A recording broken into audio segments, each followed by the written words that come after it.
সাম্প্ৰদায়িক বুলি কৈছে, কোনটো ইউডিএফৰ সহায় লাগিবই। ৰাজ্যসভা নিৰ্বাচনে আকৌ প্ৰমাণ কৰিলে ভেৰি ৰেলিভেণ্ট ইউডিএফ অসমৰ চাওক, ভাল কথা। ৰাজ্যখনৰ স্বাৰ্থত, অসম আৰু অসমীয়াৰ স্বাৰ্থত মই ভাবোঁ চব বিৰোধী একত্ৰিত হোৱাৰ সময়ৰ আহ্বান।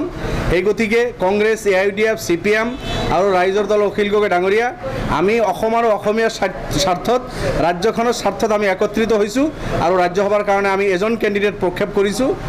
নিশ্চিতভাৱে জিকিব আমাৰ কেণ্ডিডেট। সেইসকল লোকে যিসকল ইউডিএফক নালাগে বুলি কৈছিলে বা ইউডিএফৰ কাম ইৰেলিভেণ্ট বুলি কৈছে, আজি অখিল গগৈও সাম্প্ৰদায়িক বুলি কৈছে, কিন্তু সেই সময়ৰ আহ্বান যে অসম আৰু অসমীয়াৰ স্বাৰ্থত সৰু সুৰা কিবা থাকিলে চব পৰিহাৰ কৰিব লাগে। মই যিটো বিলিভ কৰোঁ যে পলিটিকেল পাৰ্টিজবিলাকৰ ভিতৰত আইডিঅলজিকেলি মত পাৰ্থক্য থাকিব পাৰে, আছে, চব দলৰ নিজৰ নিজৰ কিছু মত পাৰ্থক্য আছে, কিন্তু ৰাজ্য আৰু ৰাজ্যখনৰ স্বাৰ্থত যেতিয়া সন্মুখত আহিব তেতিয়া চব পৰিহাৰ কৰি একত্ৰিত হ'ব লাগে। তাৰে নিদৰ্শন দেখুৱাইছে AIUDF, কংগ্ৰেছ আৰু CPM আৰু অখিল গগৈ ডাঙৰীয়া আমাৰ লগত আছে, আৰু অসম আৰু অসমীয়াৰ স্বাৰ্থত আমি একত্ৰিত হৈছোঁ। অসম আৰু অসমীয়াৰ স্বাৰ্থত আমি ৰোল প্লে কৰি থাকিমেই। যি কাম কৰিলে অসম আৰু অসমীয়াৰ ভাল হ'ব, স্বাৰ্থসিদ্ধ হ'ব, তেনেকুৱা কাম আমি কৰি যাম।